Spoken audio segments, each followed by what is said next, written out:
Magandang araw mga kapamilya. Magkapet pandasal muna po tayo. Ito po si Father Nono. Mga kapamilya, isang pahabol pong Happy New Year sa inyong lahat. Dahil ngayon lang po tayo uli nagkita-kita. Wow, 2015 na. Bagong taon na naman. Fresh na naman tayo. Sariwang-sariwa. Pero kamangha-mangha po.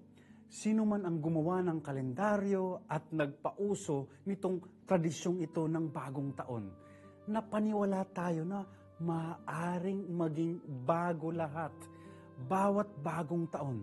At napakalakas po ng tradisyon at paniniwalang ito, kaya may New Year's resolution pa tayo, taon-taon. Pero heto po ang mahalaga, na maniwala tayo, na manalig tayo na laging may bago, na anuman ang nakaraan mo, ang nangyari sa'yo, maaari kang magbago.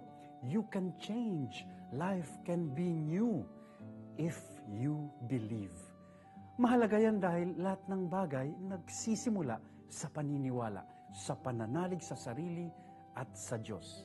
Kaya patuloy tayong maniwala, mga kapamilya. Pwedeng mabago lagi ang buhay, hindi lamang sa simula ng taon, kundi araw-araw. Lalo na kung kakapit ka kay Jesus na nagsasabing, tingnan nyo, binabago ko ang lahat. Behold, I make all things new.